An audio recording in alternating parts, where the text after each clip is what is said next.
Welcome to TNPSC small circus channel. Good morning to இந்த வீடியோவில் என்ன பார்க்கலாம்னா பேகனேசிஸ் பார்க்கலாம். பேகனேசிஸில் ஃபஸ்ட்டு பேகனை பற்றி இன்ட்ரொடக்ஷன் பார்க்கலாம். இவரை வந்துட்டு விஸ்கவுண்ட் செயின்ட் ஆல்பன் லார்ட் வெருல்லம் அப்படின்னு சொல்கிறாங்க. லார்ட் வெருல்லம் அப்படின்னு கேட்டாங்கன்னா பேகனை தான் சொல்கிறாங்க. இவர் வந்து 1561 பிறந்து 1626 இறந்துருக்காரு. இவர் வந்து லாயராக இருந்திருக்காரு. அடுத்து இவரோட எஸ்ஏஸ் எல்லாம் வந்துட்டு 3rd எடிஷனில் வந்து என்னென்னு சொல்லியிருக்காருன்னா கவுன்சில்ஸ் சிவில் அண்ட் மாரல் அப்படின்னு சொல்லியிருக்காரு. அடுத்து வந்து இவரோட ஸ்டைல்னு சொல்லி பார்த்தோம்னா எபிகிராமேட்டிக் ஸ்டைல் அப்படின்னு சொல்கிறாங்க. அடுத்து இவர் வந்து 1597 10 years இது கூட வந்து Christian meditations of the colours of good and evil அப்படின்ற ஒர்க்கையும் சேர்த்து வந்து பப்ளிஷ் பண்ணியிருக்காரு. அடுத்து 1612 38 essays, 1625 58 essays வந்து பப்ளிஷ் பண்ணியிருக்காரு. இவர் வந்து ஆஃப் இன்னோவேஷன் அப்படின்ற ஒர்க்கில் time is the greatest innovator அப்படின்னு சொல்லியிருக்காரு. அடுத்து நியூ அட்லாண்டிஸ் வந்து இவரோட உட்டோப்பியன் ஒர்க்கு அன்ஃபினிஷ்டு ஃபேபிள் அப்படின்னு சொல்கிறாங்க. இந்த வந்து இந்த நியூ அட்லாண்டிஸில் உள்ள ஐலாண்டோட பேர் வந்து பென்செல்லம் அப்படின்னு சொல்கிறாங்க. அடுத்து வந்து இங்கே வந்து சயின்டிஃபிக் சம்மந்தமான ஸ்டடீஸ் வந்து நடத்துகிறாங்க அப்படின்ற மாதிரி சொல்கிறாங்க. அடுத்தது அட்வான்ஸ்மெண்ட் ஆஃப் லேர்னிங் வந்து 1605 வந்து பப்ளிஷ் பண்ணியிருக்காரு. இதில் வந்து ஹியூமன் லேர்னிங்கை 3 பிரிக்கிறாரு. ஒன்று ஹிஸ்ட்ரி படிக்கிறோம் அப்படின்னா மெமரி தேவை, போய்ட்ரி படித்தோம் அப்படின்னா இமேஜினேஷன் தேவை, ஃபிலாசபி படித்தா ரீசன் தேவை. இந்த 3ஐயும் வந்து ஹியூமன் ஸ்டடீஸாக சொல்கிறாரு அட்வான்ஸ்மெண்ட் ஆஃப் லேர்னிங்கில். அடுத்து வந்து இவரோட சயின்ஸ் ஒர்க்கெல்லாம் வந்துட்டு ஒரு கலெக்ஷனாக பப்ளிஷ் பண்ணியிருக்காரு. இன்ஸ்டாரேஷியோ மேக்னா அப்படின்னு சொல்லிட்டு இந்த இன்ஸ்டாரேஷியோ மேக்னாவில் வந்து மொத்தம் 6 ஒர்க் வந்து பப்ளிஷ் பண்ணியிருக்காரு. டி ஆக்மெண்டி சைன்டேரியம் அப்படின்ற ஒர்க்கு, நோவம் ஆர்கனம், சில்வரம், ஸ்கெலா இன்டலெக்டஸ், ப்ரொட்ரோமி, அடுத்து ஃபிலாசபியா செகுண்டா, இதெல்லாம் வந்துட்டு இந்த இன்ஸ்டாரேஷியோ மேக்னா அப்படின்ற அவரோட சயின்ஸ் கலெக்ஷனில் உள்ள ஒர்க்ஸ் அப்படி சொல்கிறாங்க. இதில் உள்ள இந்த நோவம் ஆர்கனம் அப்படின்ற ஒர்க் வந்துட்டு அரிஸ்டாட்டிலோட ஒர்க்கான ஆர்கனம் அப்படின்றதுக்கு வந்து ரிப்ளை ஒர்க்குன்னு சொல்கிறாங்க. ஆர்கனம் அப்படின்னா டூல் அப்படின்னு மீனிங்காக, நோவம் ஆர்கனம் அப்படின்னா நியூ டூல் அப்படின்னு அர்த்தமா. இப்போ அரிஸ்டாட்டில் வந்து என்ன மெத்தடை ஃபாலோ பண்ணுறாருன்னா டிடக்டிவ் மெத்தடு. இவரோட மெத்தட் வந்து டிடக்டிவ் மெத்தடு, பேகனோட எஸ்ஏஸ் வந்து இண்டக்டிவ் மெத்தட் அப்படி சொல்கிறாங்க. அடுத்து வந்துட்டு இவர் வந்து இந்த history of the reign of king Henry செவன்த்தை பற்றி ஹிஸ்டாரிக்கல் ஒர்க் எழுதியிருக்காரு. இவரோட பயோகிராஃபர் வந்து ஜான் ஆப்ரே வந்து இவர் எப்படி இறந்தார்னா நிமோனியாவால் இறந்தாருன்னு சொல்கிறாரு. அடுத்து இவரை பற்றி போப் வந்து ஆன் எசேன் மேனில் வந்துட்டு த வைசஸ்ட் பிரைட்டஸ்ட் மீனஸ்ட் மேன்கைண்ட் அப்படின்னு சொல்கிறாரு. அடுத்து வந்து ஆஃப் ட்ரூத் வந்து 1625 வந்து பப்ளிஷ் பண்ணுறாங்க. இது வந்துட்டு வாட் இஸ் ட்ரூத் அப்படின்னு சொல்லிட்டு ஜஸ்டின் பைலட்டோட கொஸ்டின்ஸோட ஸ்டார்ட் பண்ணுறாங்க. இந்த வாட் இஸ் ட்ரூத் அப்படின்னு சொல்கிறது வந்து ஜான் 18 சாப்டர் 18 verse 38 தான் இந்த கொஷின் வருது அப்படின்னு சொல்கிறாங்க. அடுத்து நம்ம இந்த ட்ரூத்தை வந்து தேடி போகிறோம் அப்படின்னா நமக்கு ஒரு டிலைட் கிடைக்கும் அப்படி ட்ரூத்தை தெரிஞ்சுக்கிட்டோம் அப்படின்னா, உண்மை தெரிஞ்சிச்சு அப்படின்னா நமக்கு டிலைட் இருக்காது. அதனால் உண்மையை தெரிஞ்சுக்கிறதுக்கு நம்ம வந்து யோசிக்கிறோம் அப்படின்னு சொல்கிறாங்க. அடுத்து வந்து இப்போ உண்மையை தெரிஞ்சிக்கும் போது நமக்கு ஒரு ஃப்ரீ வில் இருக்காது, திங்கிங்லையும் ஆக்ஷன்லையும் அப்படி சொல்கிறாங்க. அஃபெக்ட் பண்ணும், நம்மளோட திங்கிங்கையும் ஆக்ஷனையும் அஃபெக்ட் பண்ணும். அதனால நிறைய பேர் வந்து உண்மை தெரிஞ்சுக்கிறதுக்கு விரும்புகிறதில்ல அப்படி சொல்கிறாங்க. அடுத்து வந்துட்டு ஏன்ஷியன்ட் ஃபிலாசபர்ஸ் ஸ்கெப்டிக்ஸ் அப்படின்னு சொல்லிட்டு ஒரு 4 பேரை சொல்கிறாங்க.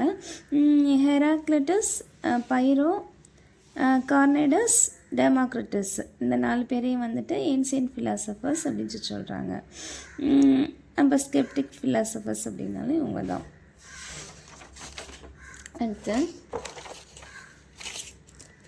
இப்போ இந்த உண்மையை தேடி போகிறோம் அப்படின்னா நாட் ஒன்லி இந்த டிஃபிகல்ட்டி பட் லேபர், கஷ்டம் மட்டும் இல்லை, அது கூட சேர்ந்து நிறைய வேலை பார்க்க வேண்டியிருக்கும்.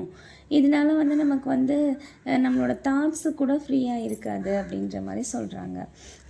கரப்ட் லவ் ஆஃப் த லை, நான் அந்த மாதிரி வந்து நம்ம பொய் சொல்கிறதுல வந்து ரொம்ப கரெக்ட் ஆகிட்டோம், உண்மையை சொல்லாமல் வந்துட்டு லவ் பண்ண ஆரம்பிச்சிட்டோம் பொய்யை அப்படின்னு சொல்கிறாங்க. லேட்டராக வந்து லூசியன் சமோசட்டா அப்படின்ற கிரீசியன் ஸ்கூலில் சேர்ந்து லூசியன் அப்படின்றவர் வந்துட்டு ஒரு ரிசர்ச் பண்ணுறாரு. அவர் என்ன சொல்கிறார் அப்படின்னா, மென் சுட் லவ் லை, மனுஷன் வந்து பொய்யை வந்து விரும்புகிறான். எக்ஸாம்பிளுக்கு வந்துட்டு பொயிட்டு சொல்கிற பொய் வந்து ப்ளஷருக்காக, இதே மர்ச்சன்ட் சொல்கிற பொய் வந்து அவரோட பிஸ்னஸோட அட்வான்டேஜ், அதாவது ப்ராஃபிட்காக அப்படின்னு சொல்கிறாங்க. ஆனால் மனுஷன் வந்து அப்படி கிடையாது, அப்படியே பொய்யிலே வந்து ஊறிட்டான் அப்படின்னு சொல்கிறாங்க. ட்ரூத் வந்து எப்படி இருக்குன்னா நேக்கடாக இருக்கும், ஓப்பனாக டே லைட் மாதிரி இருக்கும்.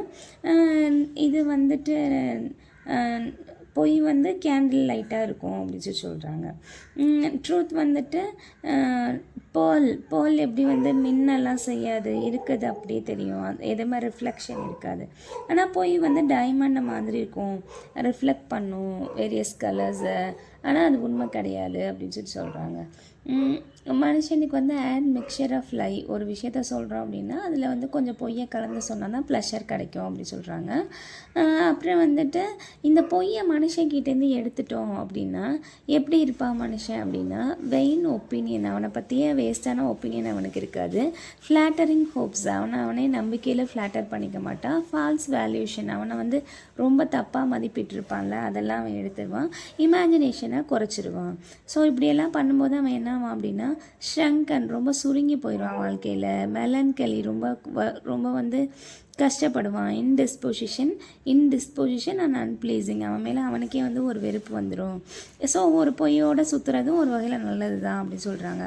அடுத்து வீனம் டெமானம் அப்படின்னு சொல்லிட்டு பொயட்ரியை வந்து வைன் ஆஃப் லவ் அப்படின்னு சொன்னது, வைன் ஆஃப் டெவில்ஸ் அப்படின்னு சொன்னது வந்து செயின்ட் அகஸ்டைன் அவரோட ஒர்க்கான த கன்ஃபஷன்ஸ் அப்படின்றதுல வந்து சொல்லியிருக்காரு. ஏன் அப்படின்னா பொயட்ரி ஃபுல்லாகவே இமேஜினேஷன் தான் இருக்குது, அதில் வந்துட்டு உண்மைன்றது இல்லை, அதனால் பொயட்ரி வந்து சேட் ஆஃப் லை அப்படின்னு சொல்கிறாரு. இப்போ நம்ம உண்மையை கண்டுபிடிக்க போகிறோன்னா எப்படி இருக்கணும்னா, லவ் மேக்கிங் ஆர் ஊவிங், ஒரு லவரை பார்க்க போகும்போது எப்படி இருப்போம் அந்த மாதிரி ஹாப்பியாக போகணும். அது மூலமாக நமக்கு ஒரு நாலேஜ் கிடைக்கும். அப்புறம் பிலீஃப், அதை நம்பணும், அது மூலமாக ஒரு என்ஜாய் கிடைக்கும். அப்புறம் லாஸ்ட்டில் குட் ஆஃப் ஹியூமன் நேச்சர், நமக்கு வந்து நம்மளோட ஹியூமன் நேச்சரை நல்ல விதமாக மாற்றும் உண்மை அப்படி சொல்கிறாங்க. ஃபஸ்ட்டு கிரியேச்சர் ஆஃப் காட் வந்துட்டு லைட் ஆஃப் சென்ஸ், லாஸ்ட்டு வந்துட்டு லைட் ஆஃப் ரீசன் அப்படின்னு சொல்கிறாங்க. ட்ரூத்தை வந்து லைட்டுக்கு கம்பேர் பண்ணுறாங்க. அடுத்து வந்து டைட்டஸ் லுக்ரேசியஸ் அப்படின்ற எபிக்யூரியன் பொயட்ஸ்னால் யார் அப்படின்னா, சந்தோஷத்துக்கு மட்டும் முதலிடம் கொடுக்குறவங்க. ப்ளஷர், உனக்கு வந்து சாப்பிட்றதுல ப்ளஷர் கிடைக்க வகை வகையாக சாப்பிடு, தூங்குறதுல ப்ளஷர் கிடைக்க தூங்கு, உனக்கு எந்த விஷயம் சந்தோஷத்தை தருதோ அதை செய் அப்படின்னு சொல்கிறவங்க தான் எபிக்யூரியன்ஸு. அந்த மாதிரி எபிக்யூரியன்ஸ்லேருந்து வந்த டைட்டஸ் லுக்ரேசியஸ் அப்படின்ற ஒரு பாயிண்ட் வந்து என்ன சொல்கிறாருன்னா, it is a pleasure to stand up on the sure and to C ships upon the C. இப்போ உனக்கு வந்து ஒரு கடற்கரையில் நின்று ஒரு கப்பல் வந்து கடந்து போகிறத பார்க்குறது தான் மகிழ்ச்சி அப்படின்னா அதை செய் அப்படின்னு சொல்கிறாங்க. அப்புறம் no pleasure is comparable to the standing upon the vantage ground of truth. உண்மை அப்படின்ற கிரவுண்டில் நிற்கிற ப்ளஷர் வந்து வேறு எதுலேயுமே கிடைக்காது. உண்மையை கண்டுபிடிக்கிற, உண்மையில் வாழ்கிற அந்த சந்தோஷன்றது வந்து வேறு எதுலேயுமே கிடைக்காது. அதான் ஹையஸ்ட் ப்ளஷர் அப்படின்னு சொல்கிறாங்க. நீ இப்படி வந்து உண்மையாக இருக்கும்போது, உண்மைன்றது ஒரு ஹில் மாதிரி, நீ மேலே இருக்கிற, அது மூலமாக கிளியராக என்னென்ன எரர்லாம் நடக்குதுன்றது உன்னால் கண்டுபிடிக்க முடியும். ஒரு மலை மேலே நிற்கிற அப்படின்னா கீழே நடக்கிற எல்லா விஷயங்களுமே உனக்கு தெரியும், இது மூலமாக உன்னை நீ வந்து பாதுகாத்துக்க முடியும் அப்படின்னு சொல்கிறாங்க. அப்புறமா வந்துட்டு be with pity and charity, கொஞ்சம் பிட்டியை மற்ற மக்கள்கிட்ட பிட்டியாகவும் சேரிட்டியாகவும் இருக்கணும் அப்படின்னு சொல்கிறாங்க. அடுத்து வந்துட்டு லை வந்து எதை மாதிரினா லைக் அலாய்னா ஒரு காயின் வந்துட்டு கலப்படமாக செஞ்சுருக்கோம், கோல்டு வித் சில்வர். அப்போ கோல்டுனால் மட்டும் செய்யலை, அதில் சில்வர்ன்றதை கலப்படத்தை சேர்த்துருக்காங்க. அதை மாதிரி தான் பொய்யும், நம்ம ஒரு விஷயம் சொல்லும்போது நம்ம அதை மாற்றி சொன்னோம் அப்படின்னா அது ஒரு அலாய் அப்படி சொல்கிறாங்க. இது வந்து எப்படி இருக்கும் அப்படின்னா க்ரூக்டு கோசஸ் சர்பன்ட் வே, ஒரு சர்பண்ட்டோட வேக்கு போகிறதுக்கு சமம். இது வந்து ரொம்ப ஷேமான ஒரு விஷயம் அப்படின்னு சொல்கிறாங்க. அடுத்து மான்டைனோட எஸ்ஸேயோட முடிக்கிறாங்க. The complete essay of Michael de Montaigne. இவர் என்ன சொல்கிறாரு அப்படின்னா, நம்ம பொய் சொல்கிறது அப்படின்றது வந்து கடவுளுக்கு ஆகாத ஒரு விஷயம். ஆனால் மனுஷனுக்கிட்ட உண்மையை நம்ம சொல்ல மாட்டோம். மனுஷங்கிட்ட கவர்டாக இருக்கும். இப்போ ஒரு மனுஷங்கிட்ட போயிட்டு நம்ம ஏதாவது தப்பு பண்ணிட்டோம் அப்படின்னா, இப்போ ஒரு ஏதாவது ஒரு ஆஃபீஸ் போகிறோம், லேட்டாக போயிடுறோம் அப்படின்னா, அந்த இடத்துல வந்து அந்த மனுஷங்கிட்ட நம்ம வந்து பொய் சொல்கிறோம். ஏதாவது உடம்பு சரியில்லை, இல்லை வீட்டில் உள்ளவங்களுக்கு உடம்பு சரியில்லைன்னு சொல்லிட்டு. ஆனால் அந்த பொய்யை வந்து மனுஷங்கிட்ட வந்து சொல்கிறோம். ஆனால் அந்த பொய் சொல்கிறது கடவுளுக்கு வந்து பிடிக்காது. அப்போ கடவுள்கிட்ட நம்ம பிரேவாக பொய் சொல்கிறோம், மனுஷங்கிட்ட உண்மையை சொல்ல பயப்படுறோம். அப்போ மனுஷங்கிட்ட கவர்டாக இருக்கும், பிரேவாக யார்கிட்ட இருக்கிறோம்னா கடவுள்கிட்ட இருக்கும். அப்போ பொய் சொல்கிறது வந்து கடவுளுக்கு ஆகாது. ஆனால் அவரை எதிர்த்து நம்ம பொய் சொல்கிறோம் அப்படின்னு சொல்கிறாங்க. லை, நம்ம வந்து பொய் சொல்கிறது மூலமாக ஃபேஸஸ் காடு, கடவுளை வந்து நம்ம வந்து சந்திக்கணும். மனுஷனை சந்திக்கிறதுக்கு பயந்துட்டு கடவுளை எதிர்த்து நிற்கிறோம் அப்படின்னு சொல்லிட்டு இவர் முடிக்கிறாரு. கிரைஸ்டோட 2ஆம் வருகையில் வந்து இந்த உலகத்தில் வந்து உண்மைன்றது இருக்காது அப்படின்றதோட முடிக்கிறாங்க. அடுத்து வந்து ஆஃப் ரிவெஞ்ச். ஆஃப் ரிவெஞ்ச் வந்து 1625 வந்திருக்கு. இது வந்து வைல்டு ஜஸ்டிஸ். காட்டுக்கு வேணால் வந்து ரிவெஞ்ச் வந்துட்டு ஜஸ்டிஸாக இருக்கலாம். நம்மள மாதிரி மனுஷங்களுக்கு அது ஜஸ்டிஸ் கிடையாது. நேச்சராகவே மனுஷங்களாக ரிவெஞ்ச் எடுக்கணுன்ற எண்ணம் இருக்கும். ஃபஸ்ட்டு அஃபெண்ட், யார் வந்து முதல்ல வந்து தப்பு பண்ணுறானோ அவன் வந்து லாவை வந்து அஃபெண்ட் பண்ணுறான்னு அர்த்தம். ரெண்டாவது அதுக்கு ரிவெஞ்ச் எடுக்கிறவன் வந்து லா வந்து அவுட் ஆஃப் ஆஃபீஸ், லாவை விட்டே வெளியில் போயிடுறான். பிகம் ஒன், 2 பேருமே வந்து 2 பேரும் ஒன்றாயிடுறாங்க. ஒருத்தர் நமக்கு தப்பு பண்ணுறான் அப்படின்னா பதிலுக்கு நம்ம சட்டத்தை நாடாமல் அவன் மேலே ரிவெஞ்ச் எடுக்கிறோம் அப்படின்னா 2 பேருமே ஒரு வகையில் சட்டத்தை விட்டு வெளியில் போயிட்டாங்கன்னு அர்த்தம். Passing it over he superior. ஒருவேளை வந்து ஒருத்தர் நம்ம தப்பு பண்ணிட்டான் அப்படின்னா நம்ம அதை பாஸ் பண்ணி கடந்து போயிடுறோம்னா நம்ம சுப்பீரியரான கேரக்டர் அப்படின்னு சொல்லி சொல்கிறாங்க. இதுதான் வந்து பிரின்ஸுக்கான குணங்கள். பிரின்ஸ்னால் எது பண்ணாலும் மக்களை வந்து பர்டன் பண்ணிடுறாங்க. லைக் சாலமன் வந்துட்டு, I am sure it is the glory of a man to pass by the offense. ஒருத்தர் நமக்கு அஃபென்ஸ் பண்ணுறான் அப்படின்னா நீ அதை கடந்து போயிட்டேன்னா அது உனக்கு கண்டிப்பாக க்ளோரியாக தான் இருக்கும் அப்படின்னு Proverbs chapter 19 verse 11 சொல்கிறாரு. A man's wisdom gives him patience. ஒரு மனுஷனோட விஸ்டம் வந்து அவனுக்கு வந்து அமைதியை கொடுக்கும் அப்படின்னு சொல்லி சொல்கிறாரு. வைஸ்மேன் எப்போதுமே பாஸ்ட்டை பார்க்க மாட்டார், ப்ரெசண்ட்டை தான் ஃபோக்கஸ் பண்ணுவார் அப்படின்னு சொல்கிறாங்க. அடுத்து ரிவெஞ்ச் எடுக்கிறது வந்து சும்மா ஏதோ ஒரு காரணத்துக்காக எடுக்க மாட்டாங்க. ஒன்றும் ப்ராஃபிட் இல்லை ப்ளஷர் இல்லை ஹானர். ப்ராஃபிட் எப்படி வரும்? ஒருத்தன் வந்து அடிக்கிறதுக்கு பிளான் பண்ணா அப்படின்னா அந்த அடிக்கிறதுக்காக காசு கொடுப்பான், அப்போ வந்து ப்ராஃபிட். ப்ளஷர் எப்படி வரும்? நமக்கு பிடிக்காத ஒருத்தனை வந்து 4 அடி கொடுக்கும்போது ப்ளஷர் கிடைக்கும். அடுத்து ஹானர், ஒருத்தன் 4 பேர் அடிக்கும்போது என்னாகும்? அந்த தெருவில் உள்ளவங்களாம் ஐயோ பெரிய ஆள் பாயிண்ட்டை வச்சுக்கூடாது அப்படின்ற ஒரு பயத்தில் ஒரு ஹானர் பண்ணுற மாதிரி அவனுக்கு ஃபீல் ஆகும். இதனாலலாம் வந்துட்டு ரிவெஞ்ச் எடுக்கிறாங்க அப்படின்னு சொல்லி சொல்கிறாங்க. சில பேருக்கு இல் நேச்சர் வந்து பை பார்ன்லேருந்தே இருக்கும். இந்த மாதிரிப்பட்ட நபர்கள்லாம் தான் பிரியார் ப்ரிக் ஸ்க்ராட்ச், இந்த ஷார்ப்பான ஆப்ஜெக்ட் எப்படி கிட்ட போனால் குத்தம், அந்த மாதிரி இந்த மாதிரி நபர்கள்லாம் இவங்ககிட்டலாம் நம்ம கொஞ்சம் கேர்ஃபுல்லாக இருக்கணும் அப்படின்னு சொல்கிறாங்க. மோஸ்ட் டாலரபிள், நீ ரிவெஞ்ச் எடுக்கிறது வந்து டாலரபிள் பண்ணிக்கலாம். எப்போ அப்படின்னா நோ லா டு ரெமெடி இல்லை லாவில், இந்த லாக்கு சட்டத்தில் வந்து இதுக்கு வழி இல்லை அப்படின்னா நீ வந்து அதை பண்ணலாம் அப்படின்னு சொல்கிறாங்க. நோ லா டு பனிஷ், நீ வந்து லாவில் வந்து பனிஷ் பண்ணுறதுக்கு வந்து இடம் இல்லை அப்படின்னா நீ பண்ணலாம். நீ ரிவெஞ்ச் எடுக்கும்போது என்ன ஆகும்னா 2 for 1, ஒருத்த மேலே நீ ரிவெஞ்ச் எடுப்பா, ஆனால் உனக்கு 2 எதிரி ஆயிடுவாங்க, அப்புறம் 2 4 ஆயிரும். அப்போ எதிரிகள் உனக்கு கூடிக்கிட்டே இருப்பாங்க, அப்போ அதை விட்டு உன்னால் வெளியில் வர முடியாது அப்படி சொல்கிறாங்க. அதை மாதிரி நீ ரிவெஞ்ச் எடுக்கிறத சொல்லிவிட்டு ரிவெஞ்ச் எடுக்கிற அப்படின்னா அது ரொம்ப என்ன சொல்ல ஒரு டிலைட்டை கொடுக்கும். ஆனால் கிராஃப்டி கவர்ட்ஸ் சொல்லாமல் ரிவெஞ்ச் எடுக்கிறாங்களே அவங்க வந்து இருட்டில் வர்ற ஆரோஸ்க்கு சமம் அப்படின்னு சொல்கிறாங்க. இது சாம்ஸ் 91:5 இருக்குது. You need not fear the terrors of the night nor the arrow that flies by day அப்படின்னு சொல்லி சொல்கிறாங்க. அப்புறம் காஸ்மஸ் வந்து டியூக் ஆஃப் ஃப்ளாரன்ஸு. இவர் என்ன சொல்கிறாருன்னா, you shall read that we are commanded to forgive our enemies, but you never read that we are commanded to forgive our friends. நீங்கள் படிச்சிருப்பீங்க நம்மளோட எதிரிகளை வந்து மன்னிங்க அப்படின்னு உள்ள விஷயங்களை படிச்சிருப்பீங்க, ஆனால் ஃப்ரெண்ட்ஸ் வந்து துரோகம் பண்ணாங்கன்னா அவங்கள மன்னிங்கன்னு எங்கேயுமே சொல்லலை அப்படின்னு சொல்கிறாரு. அப்போ ஃப்ரெண்ட்ஸ் உனக்கு துரோகம் பண்ணால் அதை மன்னிக்காத அப்படின்னு சொன்னவர் வந்து காஸ்மஸ் டியூக் ஆஃப் ஃப்ளாரன்ஸ். அப்புறம் இவர் வந்து காஸ்மஸ் இப்படி சொல்லியிருக்காரு, ஆனால் ஜாப் வந்து கொஞ்சம் வித்தியாசமாக சொல்லியிருக்காரு. Shall we take good at God hands and not be content to take evil also. எப்படி வந்து கடவுளோட கையிலேருந்து நல்லதை பெறுறோமோ அதை மாதிரி அவர் கொடுக்குற ஈவிலையும் பெற்றுக்கிடணும்ல. அது மாதிரி தான் ஃப்ரெண்ட்ஸ் வந்து நல்லது செய்யும்போது அதை வந்து நம்ம எடுத்துக்கிற மாதிரி ஃப்ரெண்ட்ஸ் கெட்டது கொடுத்தாலும் நம்ம எடுத்துக்கணும் அப்படின்னு சொல்கிறாரு. சாப்டர் 2 verse 10 வந்து சொல்கிறாரு. அடுத்து வந்துட்டு ரிவெஞ்ச் வந்து நம்ம எடுக்கணும்னு நினச்சிக்கிட்டே இருக்கிறது வந்து எப்படின்னா, ஒரு புண்ணை வந்து ஆற விடாமல் அதை டெய்லி அதை வந்து குத்திக்கிட்டே இருந்தோம்னா அது என்ன ஆகும், ஆறாது, அப்படியே பச்சை புண்ணாகவே இருக்கும். அதே மாதிரி தான் வந்துட்டு ரிவெஞ்ச் எடுக்கணும் அப்படின்னு நினைக்கிறதும் வந்துட்டு ஆறாத புண்ணாகவே இருந்துக்கிட்டே இருக்கும் மனசுக்குள்ளே அப்படின்னு சொல்கிறாங்க. அடுத்து வந்து public revenges are for the most part fortunate. பப்ளிக்குக்காக நாட்டுக்காக எடுக்கிற ரிவெஞ்ச் வந்து ஃபார்ச்சுனேட்டான ஒரு விஷயம் அப்படின்னு சொல்கிறாங்க. இதுக்கு எக்ஸாம்பிளுக்கு வந்துட்டு ஜூலியஸ் சீசரை சொல்கிறாங்க. ஜூலியஸ் சீசர், அதுக்கப்புறம் வந்து அகஸ்டஸ் சீசர், அடுத்து வந்து ஹெல்விஸ் பெர்டினக்ஸ், அதுக்கு பின்ன வந்து Septimius Severus, Henry III of France, Henry IV of France அப்படின்னு சொல்கிறாங்க. ப்ரைவேட் ரிவெஞ்ச் எடுக்கிறவங்க வந்து விண்டிகேட்டிவ் பர்சன் அண்ட் விச்சஸ். இவங்க வந்து லைஃப் வந்து அன்ஃபார்ச்சுனேட்டாக தான் இருக்கும் அப்படின்னு சொல்கிறாங்க. அவ்வளோதான் ஆஃப் ரிவெஞ்ச். அடுத்து ஆஃப் ஸ்டடீஸ். ஆஃப் ஸ்டடீஸ் வந்து 1597 பப்ளிஷ் பண்ணியிருக்காங்க. அது திரும்பவும் வந்து ரீப்ரிண்ட் பண்ணது வந்து 1612.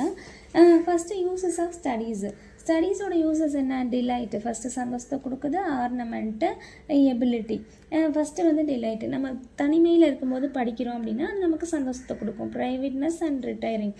இப்போ ஒரு எங்கேயாவது ட்ராவல் பண்ணி போகிறோம், டைம் பாஸ் ஆக மாட்டேங்குது அப்படின்னா அப்போ நம்ம ஏதோ ஒரு புத்தகத்தை எடுத்து படிக்கும்போது அது நமக்கு மகிழ்ச்சியை கொடுக்கும், டைமும் பாஸ் ஆகும், ஏதோ ஒரு சந்தோஷத்தையும் கொடுக்கும். ஆர்னமெண்ட்டு, நம்ம ஏதோ ஒரு பேச போகிறோம், இப்போ ஒரு மேடை பேச்சு பேச போகிறோம் அப்படின்னா அதுக்கு வந்து ஒரு அலங்காரம் மாதிரி ரைமிங்காக பேசுகிறது, ஏற்றத்தாழ்வோடு பேசுகிறது, இந்த மாதிரி சில விஷயங்களை மேற்கோள் காட்டி பேசுகிறது. இப்போ திருக்குறள்லேருந்து ஒரு விஷயத்தை எடுத்து மேற்கோள் காட்டி திருவள்ளுவர் இப்படி சொல்லியிருக்காரு அப்படின்னு சொல்லும்போது அந்த இடத்துல அந்த பேச்சுக்கு ஒரு ஹைலைட்டாக இருந்த மாதிரி இருக்கும். ஸோ அதுக்காகவும் படிக்கலாம் அப்படின்னு சொல்கிறாங்க. அடுத்து எபிலிட்டி, உன்னால் சில விஷயங்களை வந்து உன்னால் ஜட்ஜ் பண்ண முடியும், உன்னோட தகுதியை வந்து நீ வளர்த்துக்க முடியும், ஒரு பிஸ்னஸில் உன்னால் ஒரு முடிவு எடுக்க முடியும். அப்போ எபிலிட்டி, உனக்கு வந்து எபிலிட்டி கிடைக்கிது அப்படின்னு சொல்கிறாங்க. அடுத்து எக்ஸ்பர்ட் மேன் கேன் எக்ஸிக்யூட். ஒரே ஒரு துறையில் அனுபவம் உள்ளவர் என்ன பண்ணுறாருன்னா அந்த விஷயத்தில் அவர் வந்து அவருக்கு தெரிஞ்ச விஷயங்களை எக்ஸிக்யூட் பண்ணுறாரு. ஆனால் அவரால் எல்லா விஷயத்துலையுமே வந்து ஜட்ஜ் பண்ண முடியாது. ஆனால் இதே லேர்ன்டு பர்சன், படித்தவன் என்ன பண்ணுவான் அப்படின்னா எல்லா விஷயத்தையுமே அவனால் வந்து ஜட்ஜ் பண்ண முடியும் அப்படின்னு சொல்கிறாங்க. அடுத்து வந்து ஸ்பெண்ட் டூ மச் டைம் ஸ்லாத்து. நீ ரொம்ப டைம் வந்து படிக்கிறேன் அப்படின்னு சொன்னால் ஸ்லாத்துக்கு வந்து நீ சமம். அடுத்து வந்து use too much ornament is affectation. ரொம்ப ஆர்னமெண்ட், இப்போ ஒரு படிக்காத ஒரு இடத்துலையோ இல்லை ஒரு கடைக்கு போகிறோம், அந்த கடைக்காரன் படிக்கலை, அங்கே போய் நம்ம வந்து திருக்குறளையோ இல்லை நாலடியாரையோ போய் மேற்கோள் காட்டி பொருள் வாங்கும்போது அந்த இடத்துல நம்மளை வந்து வேணா ஒரு கிறுக்கு பயிலாக இருப்பான் போலையே அப்படி சொல்லிட்டு நம்ம மேலே அஃபெக்டேஷன்னா நம்ம மேலே வந்து அதை பெருமையாக நினைக்க மாட்டாங்க. அப்போ நம்ம எந்த இடத்துல வந்து நம்ம எதை பேசணும் அப்படின்றத தெரிஞ்சிருக்கணும். அப்போ ஆர்னமெண்ட்டை போய் தெரியாத இடத்துல ஒரு தேவையில்லாத இடத்துல யூஸ் பண்ணும்போது அது நமக்கு அஃபெக்ட் தான் ஆகும். Judgement wholly by their rules is humour of the scholar. அந்த மாதிரி வந்து ஜட்ஜ்மெண்ட் பண்ணுறதுக்கு வந்து நம்ம ஃபுல் அண்ட் ஃபுல் புக்கையே வந்து ஃபாலோ பண்ணணும்னு அவசியம் கிடையாது அப்படின்னு சொல்கிறாங்க. ஒரு நேச்சுரல் பிளான்ட்டு வந்து அது பர்ஃபெக்டாக வரணும்னா அதை எப்படி நம்ம ட்ரிம் பண்ணி விடுறோமோ அந்த மாதிரி மனுஷனும் நல்லா ஒரு பர்ஃபெக்டாக வரணும் அப்படின்னா அவனுக்கு படிப்போடு சேர்ந்து அனுபவமும் முக்கியம் அப்படி சொல்கிறாங்க. அடுத்து வந்து crafty man condemn study, simple man admire them, wise man use them. Crafty man, படிக்காதவன் என்ன செய்வான், நீ ஏன்ப்பா போட்டு படித்த டைம் வேஸ்ட் பண்ணிகிட்டு இருக்க, அதுக்கு ஒரு 10 ஆடு குட்டி வாங்கித்தரேன், அதை வளர்த்து நீ சீக்கிரமாக அதுலேருந்து லாபம் பார்க்க முடியும் அப்படின்னு சொல்லிட்டு கிராஃப்டி மேன் வந்து படிக்காதன்னு ஸ்டடீஸ் வந்து கண்டம் பண்ணுறான். சிம்பிள் மேன் வந்து என்ன பண்ணுறான் அப்படின்னா அட்மயர் ஆகிறான். ஐயோ இதெல்லாம் இவ்வளோ படித்தா இவ்வளோ சம்பாதிக்க முடியுமா அப்படின்னு அட்மயர் ஆன தவிர அவன் வந்து படிக்கிறது இல்லை. ஆனால் வைஸ்மேன் என்ன பண்ணுறான் அப்படின்னா அதை யூஸ் பண்ணிக்கிறான். நம்ம படித்தா நம்ம லைஃப் வந்து இப்படி மாறும், அப்போ நம்ம படிக்கணும் அப்படின்னு சொல்லிட்டு அதை வந்து யூஸ் பண்ணுறது வந்து Wiseman. Read not to contradict. இப்போ நம்ம எதுக்காக படிக்க போகிறோம்? Read not to contradict. ஒருத்தவங்க கிட்ட போய் நம்ம கான்ட்ரடிக்ஷனாக பேசுறது, முரண்பாடாக பேசுறதுக்கு, இந்த புக்கில் வந்து இவர் வந்து இப்படி சொல்லியிருக்காரு, நீங்கள் எப்படி சொல்கிறீங்க அப்படின்னு சொல்லி கான்ட்ரடிக்ஷன் பண்ணுறதுக்காக படிக்கக்கூடாது. அதே மாதிரி கன்ஃபியூட், ஒரு விஷயத்தை ப்ரூவ் பண்ணுறதுக்காக, இங்கே பாரு நியூட்டனோட தேர்ட் லா என்ன சொல்லுது பாரு அப்படின்னு சொல்லி ப்ரூவ் பண்ணுறதுக்காக படிக்கக்கூடாது. Not to believe, take for granted, nor find talk discourse but the way and consider. நீ ஒரு விஷயத்தை வந்து அலங்காரம் பண்ணி சொல்கிறதுக்காக, உடனே தற்பெருமையாக காட்டிக்கிறதுக்காக படிக்கக்கூடாது. ஒரு விஷயம் கொடுத்தாங்க அப்படின்னா அதுலேருந்து முடிவெடுத்து இது நல்லது கெட்டது அப்படின்னு கன்சிடர் பண்ண தெரியறதுக்காக தான் நீ படிக்கிறது அப்படின்னு சொல்லி சொல்கிறாங்க. Some books tasted, others swallowed, some few to chewed. சில புத்தகம் வந்து ரொம்ப டேஸ்டடாக இருக்குது. அப்போ அந்த புத்தகத்தை நீ எப்படி படிக்கணும் அப்படின்னா, ரீட் ஒன்லி இன் பார்ட்ஸ், அதோட பகுதிகளை மட்டும் நீ படித்தா போதும். அதர்ஸ் swallowed, சில புக்ஸ் வந்து நல்லா இருக்காது. அப்போ நீ அந்த புத்தகங்களை வந்து நாட் க்யூரியஸ்லி, ரொம்ப க்யூரியஸாக படிக்காது அப்படின்னு சொல்கிறாங்க. ஃபியூ புக்ஸ் வந்து எப்படின்னா சியூட் அண்ட் டைஜஸ்டர். அப்போ அதை வந்து ரொம்ப ருசித்து படிக்கணும். அப்போ அந்த மாதிரி புத்தகத்தில் நீ எப்படி படிக்கணும்? Read wholly and with diligence and attentions. அப்போ நீ அந்த புத்தகத்தை வந்து முழுமையாக படிக்கணும், ரொம்ப அட்டென்ஷனாக படிக்கணும் அப்படின்னு சொல்லி சொல்கிறாங்க. Some books read deputy. இப்போ வந்து உன்னால் ஒரு விஷயத்தை வந்து படிக்க முடியலை. அப்போ நீ என்ன பண்ணுற அப்படின்னா, உனக்கு வந்து ஒருத்தவங்கள வச்சுட்டு அவங்கள படிக்க வச்சுட்டு அதில் காதில் கேட்டுக்கிற. அப்போ உனக்கு பதிலாக இன்னொருத்தவங்க படிக்கும்போது அவங்க என்ன பண்ணுவாங்க, அதில் உள்ள லைன் பை லைனாக எக்ஸ்பிளைன் பண்ணுவாங்க. எக்ஸ்ட்ராக்ட், அதில் எது இம்பார்ட்டண்ட், எக்ஸாம் பாயிண்ட் ஆஃப் வியூவில் என்னென்ன இருக்குது அப்படின்றத மட்டும் தான் சொல்லுவாங்க. அப்போ அந்த எக்ஸ்ட்ராக்டை மட்டும்தான் நீ எடுத்துக்க முடியுமே தவிர அந்த முழுமையான புத்தகத்தை உன்னால் படிக்க முடியாது அப்படின்னு சொல்கிறாங்க. இது வந்து எதுக்கு யூஸ் பண்ணிக்கலாம் அப்படின்னா, மீனர், உனக்கு அந்த புத்தகத்தை பற்றின விஷயங்கள் வந்து பெரிய லெவலில் எனக்கு தேவையில்லை, சும்மா தெரிஞ்சுக்கிட்டால் போதும் அப்படின்ற புத்தகத்தை மட்டும் நீ இந்த மாதிரி யாரோ ஒருத்தவங்க மூலமாக படிச்சுக்கலாம். இப்படி நீ படிக்கிறது மூலமாக இந்த டிஸ்டில்டு வாட்டருக்கு வந்து சமமாக இருக்குது. இப்போது பாலில் வந்து தண்ணியை கலந்தால் என்ன ஆகும்? அந்த பாலோட தன்மை வந்து குறையும்ல. அந்த மாதிரி தான் சில பொருள் கூட சில பொருளை சேர்த்தோம் அப்படின்னா அதோட வீரியம் வந்து குறையும்ல. இப்போ வந்து எக்ஸாம்பிளுக்கு ஒயின் கூட தண்ணி கலந்துப்பாங்கல்ல. ஸோ அப்போ அதோட அந்த இது வந்து குறையும்ல. அந்த மாதிரி வந்து நீ படிக்கிறதுக்கும் அடுத்தவங்க படிக்கிறத காதில் கேட்குறதுக்கும் வித்தியாசம் நிறையா இருக்குது அப்படின்ற மாதிரி சொல்கிறாங்க. அதோட தன்மை வந்து குறையும். நீ படித்தேன்னா அப்படியே வந்து ஃபுல்லாக அப்படியே ராவாக எடுத்துக்கிற மாதிரி, இன்னொருத்தவங்க சொல்லும்போது வந்து அதில் வந்து ஏதோ வாட்டரை மிக்ஸ் பண்ணுற மாதிரி அப்படின்னு சொல்லிட்டு நினச்சிக்க வேண்டியதுதான். அப்போ அதோட எஃபெக்ட் வந்து கம்மியாகும்ல, அந்த மாதிரி. அடுத்து ரீடிங் வந்து ஃபுல் மேன். ஒருத்தனை படிக்கிறதுனால ரீடிங் வந்து full man, conference ready man, writing exact man. இது எப்படி ஞாபகம் வச்சுக்கலாம்? ரீடிங் நம்ம ரீட் பண்ணும்போது அந்த புத்தகத்தை ஃபுல்லாக படிக்கணும் அப்படி சொல்லி ஞாபகம் வச்சுக்கலாம். கான்ஃபரன்ஸ் போகிறோன்னா நல்லா நீட்டாக ரெடியாகி போவோம் அப்படி சொல்லி ஞாபகம் வச்சுக்கலாம். ரைட்டிங் வந்து எக்ஸாக்ட், நம்ம வந்து ஆன்சர் வந்து எக்ஸாக்டாக எழுதணும், சும்மா கண்ட கதையெல்லாம் எழுதக்கூடாது அப்படின்னு சொல்லி ஞாபகம் வச்சுக்கலாம். அப்போ ரைட்டிங் வந்து எக்ஸாக்டு, கான்ஃபரன்ஸ் வந்து ரீடிங் வந்து full. Reading full man, conference ready man, writing வந்து எக்ஸாக்ட் மேன். ரைட் லிட்டில், நீ கொஞ்சமாக எழுத போகிற அப்படின்னா நம்ம கிரேட் மெமரி வேணும். ஒரு விஷயம் யாரோ சொல்கிறாங்க அப்படின்னா அதை நீ கொஞ்சம் தான் எழுதுற அப்படின்னா அப்போ நீ வந்து உன்னோட மெமரியில் ஏற்றிக்கணும் எல்லாத்தையும். அப்போ கிரேட் மெமரி இருந்தால் நீ கொஞ்சமாக எழுதலாம். இல்லை நம்மலாம் வந்து கொஞ்சம் மைண்டில் நிற்காது அப்படின்னா சொல்கிற எல்லாத்தையுமே கடகடன்னு எழுதிக்கணும். நான் கொஞ்சமாக தான் எழுதுவேன் அப்படின்னா எனக்கு நல்ல கிரேட் மெமரி வேணும் அப்படி சொல்கிறாங்க. கான்ஃபர் லிட்டில், இனி கொஞ்சமாக பேச போகிற அப்படின்னா உனக்கு வந்து ப்ரெசன்ட் விட்டு, நிறைய அந்த ப்ரெசண்ட்டான விட்டு, நல்ல நாலேஜ் வந்து உனக்கு வேணும்.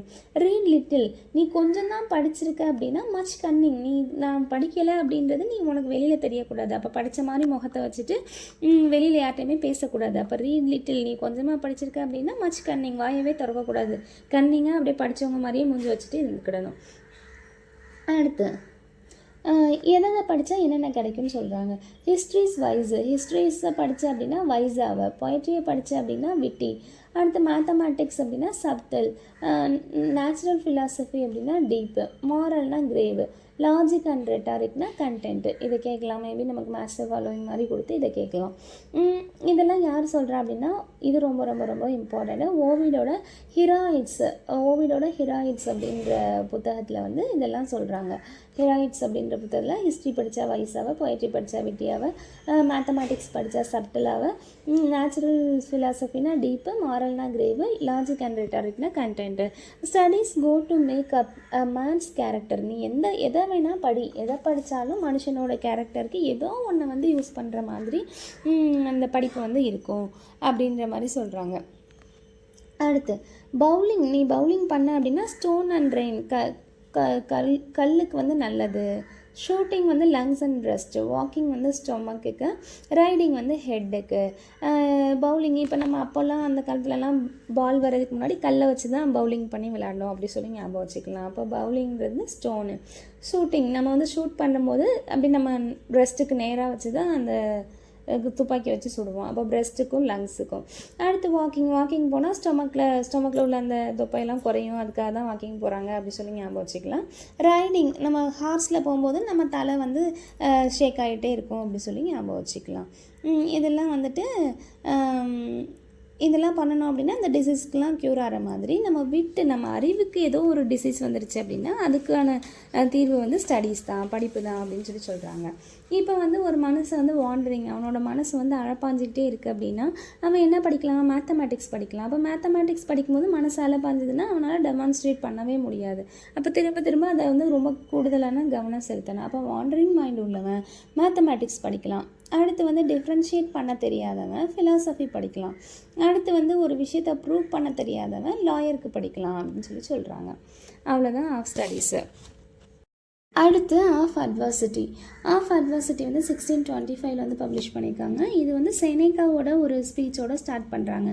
நம்ம எப்படி வந்து எபிக்யூரியன்ஸ் வந்துட்டு நீ என்ன பண்ணுறியோ, எந்த விஷயம் உனக்கு சந்தோஷத்தை கொடுக்குதோ அதை பண்ணு. உனக்கு படிக்கிறது சந்தோஷம் கொடுக்குதா படி, உனக்கு தூங்குறது சந்தோஷம் கொடுக்குதா சாப்பிட்றது, எந்த விஷயம் உனக்கு மகிழ்ச்சியை கொடுக்குதோ அதை பண்ணுன்னு சொல்கிறவங்க எபிக்யூரியன்ஸு. அதுக்கு ஆப்போசிட்டாக உள்ளவங்க ஸ்டாயிக்ஸ் என்ன பண்ணுவாங்க அப்படின்னா, எந்த கஷ்டம் வருதோ அந்த கஷ்டத்தை நீ அப்படியே அக்செப்ட் பண்ணிக்கோ. அவன் வந்து ப்ளஷரை வந்து அக்செப்ட் பண்ணிக்கோன்னு சொன்ன மாதிரி எந்த கஷ்டம் இருக்கோ அதில் சஸ்டெயின் ஆக கற்றுக்கோன்னு சொன்னது வந்து செனேக்கா ஃபாலோ பண்ண ஸ்டாயிக் ஸ்கூலு. அப்போது எபிக்யூரியனுக்கு போய்ட்ஸுக்கு ஆப்போசிட் ஆனவங்க இந்த ஸ்டாயிக்ஸ் அப்படின்றவங்க. அடுத்து குட் திங்ஸ் வந்து செனேக்கா என்ன சொல்கிறாரு அப்படின்னா, குட் திங்ஸ் நல்ல விஷயங்கள் வந்து ப்ராஸ்பரிட்டி, நம்ம வளமையாக இருக்கும்போது நல்ல செல்வ செழிப்போடு இருக்கும்போது ஒரு குட் திங்ஸ் நடக்குது அப்படின்னா அது விஷ்டு. இதே வந்து குட் திங்ஸ் வந்து அட்வாசிட்டியில் இருக்கும்போது நடந்துச்சுன்னா அது அட்மையர்டு. இப்போ வந்து நம்ம நல்ல காசு பணம் நிறையா இருக்குது, நம்ம வேலைக்கு போகணுன்னு அவசியமே கிடையாது, நம்ம போனாலுமே அந்த காசு நமக்கு டைம் பாஸ்க்கு தான், நம்ம வீட்டுக்கு தேவையில்லை அப்படின்ற டைமில் நமக்கு வேலை கிடச்சிதுன்னா அது பெருசு கிடையாது. ஆனால் நம்ம சாப்பாடுக்கே கஷ்டப்பட்டுட்டு இருக்கு நம்ம ஃபேமிலி அப்படிங்கும்போது நமக்கு ஜாப் கிடச்சிது அப்படின்னா அது வந்து ஒரு அட்மிரேஷனாக இருக்கும். ஸோ அதுதான் சொல்கிறாங்க செனேக்கா, நீ நல்ல வழமையாக இருக்கும்போது உனக்கு கிடைக்கிறது பெருசு கிடையாது, நீ கஷ்டத்தில் இருக்கும்போது ஒரு விஷயம் கிடைச்சாதான் அது வந்து உனக்கு அட்மையர்டாக இருக்கும் அப்படின்னு சொல்லி சொல்கிறாங்க. அடுத்து வந்துட்டு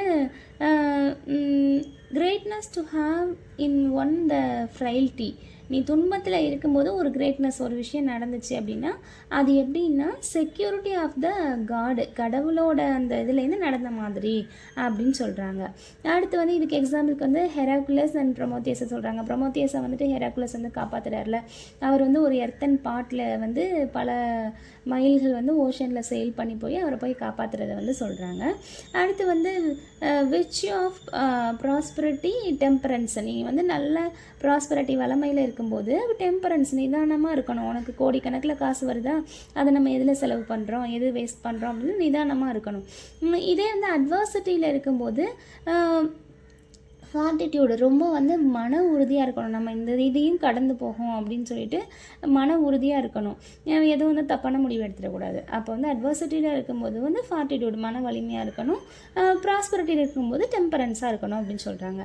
இந்த அட்வர்சிட்டி தான் வந்து ஒரு ஹீரோயிக் வர்ச்சு அப்படின்னு சொல்கிறாங்க. இந்த ப்ராஸ்பரிட்டி வந்துட்டு ஓல்டு டெஸ்டமெண்டோட பிளெஸிங்னா அட்வர்சிட்டி வந்து நியூ டெஸ்டமெண்டோட பிளெஸிங்னு சொல்கிறாங்க. இப்போ கடவுளுக்கு எது ஃபேவர்னால் நியூ டெஸ்டமெண்ட் தான் அப்படின்னு சொல்லி சொல்கிறாங்க. அடுத்து வந்துட்டு ஒரு சிலது கொடுத்துருக்காங்க, இது எனக்கு அந்தளவு புரியலை, இருந்தாலும் சொல்கிறேன். இதில் வந்து நீடில் ஒர்க்கு எம்ப்ராய்டரின்றது வந்து நம்ம வந்து பேக்ரவுண்டு வந்து டார்க் கலரில் வந்துட்டு உள்ளதில் லைட் கலர் நீடில் ஒர்க் பண்ணணும் அப்படின்னா அது மெலான்கலியாக இருக்குமாமா.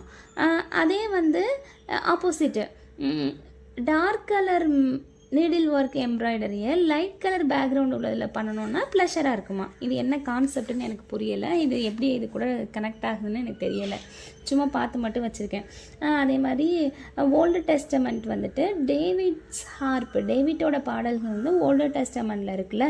இது வந்து நிறையா ஒரு டெத்து சம்மந்தமான சாங்ஸ் மாதிரி இருக்குது. நிறைய இறப்புகள் அப்படின்றது ஏற்பட்டுச்சு அப்படின்ற மாதிரி சொல்கிறாங்க. அப்போ கஷ்டத்தை தான் நம்ம வந்து விரும்புகிறோம். கஷ்டத்தில் சஸ்டைன் ஆகி நிற்கிறத பார்க்கறது தான் நம்ம விரும்புகிறோம். அப்ளிகேஷன் ஆஃப் ஜாப் வந்து ரொம்ப கஷ்டப்பட்டான்.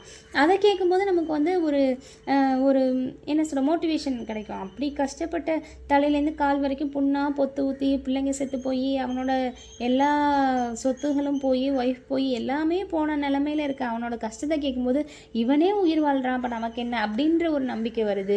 இவனே வந்துட்டு இவ்வளோ கஷ்டத்தில் இருக்கும்போது நம்ம கஷ்டம்லாம் பெரிய கஷ்டம் இல்லை அப்படின்ற மாதிரி தோணும். இதே வந்து சால்மனோட வசதி வந்து நமக்கு வந்து பெருசாக ஒன்றும் நம்பிக்கையை தராதுன்றாங்க. அப்போ கஷ்டம்தான் நமக்கு நம்பிக்கையை தரும், கஷ்டத்தில் தான் நம்ம நிறைய விஷயம் கற்றுப்போம் அப்படின்னு சொல்கிறாங்க. அப்போ இந்த ப்ராஸ்பரிட்டி அப்படின்றது வந்துட்டு ஃபியர்ஸ் அண்ட் டிஸ்டேட்டை கொடுக்கும். அது வந்து இப்போ நம்மகிட்ட ஒரு கோடிக்கணக்கில் சொத்து இருக்குது அப்படின்னா அப்போ எவனா எடுத்துகிட்டு போயிடுவானோ அப்படின்ற ஒரு ஃபியர் கிடைக்கும். இதே வந்து அட்வாசிட்டியில் இருக்குது அப்படின்னா கம்ஃபர்ட் அண்ட் ஹோப்ஸ், இதுவும் கடந்து போகும் அப்படின்ற நம்பிக்கை இருக்கும். அப்போ ப்ராஸ்பரிட்டின்றது வயசு, அட்வர்சிட்டின்றது ஒரு விர்ச்சியோ அப்படின்னு சொல்கிறாங்க. அடுத்து ஃப்ரெண்ட்ஷிப் வந்துட்டு 1612. இது வந்து அரிஸ்டாட்டிலோட பாலிடிக்ஸில் உள்ள ஒரு இதோட ஸ்டார்ட் ஆகுது. இப்போ நம்ம இது எல்லாமே பார்த்துக்கணும், எதோட ஸ்டார்ட் ஆகுதுன்னு சொல்லிட்டு. இப்போ ஆஃப்டர் வந்து ஜஸ்டின் பைலட்டோட அந்த வாட் இஸ் ட்ரூத்தில் ஸ்டார்ட் ஆகுது. இப்போ இதுக்கு முன்னே பார்த்த அட்வர்சிட்டி வந்து செனேகாவோட ஸ்பீச்சோட ஸ்டார்ட் ஆச்சு. இப்போ பார்க்குற ஃப்ரெண்ட்ஷிப் வந்து அரிஸ்டாட்டிலோட பாலிடிக்ஸில் உள்ள ஒரு கோட்டோட ஸ்டார்ட் ஆகுது. ட்ரூத்து அன்ட்ரூத் இது ரெண்டுமே டுகெதர் இன் ஃபியூ வேர்ட்ஸ். அவர் வந்து உண்மையும் பொய்யும் கலந்து சில வார்த்தைகள் பேசியிருக்காராமா. அது என்ன அப்படின்னா, whatsoever is delighted in solitude is either wild beast or a god. நீ தனிமையில் இருக்கும்போது உனக்கு சந்தோஷத்தை கொடுக்குது அப்படின்னா ஒன்று நீ பீஸ்டாக இருக்கணும், இல்லை காடாக இருக்கணும் அப்படின்னு சொல்கிறாங்க.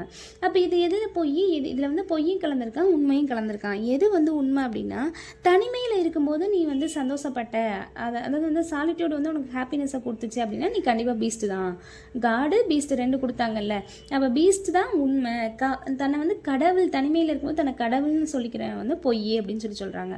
அப்போ இந்த மாதிரி சொல்லிட்டு தெரிஞ்சவங்க வந்து ஒரு 4 பேர் இருக்காங்க. வந்து எபிமெனடஸ் த கேண்டியன் அப்படின்றவன், இவன் 57 வருஷம் தூங்கினானா, மொத்தம் 299 வருஷம் வாழ்ந்தானமா. 7th செஞ்சுரியில் உள்ள ஒரு ப்ராஃபிட்னு சொல்கிறாங்க.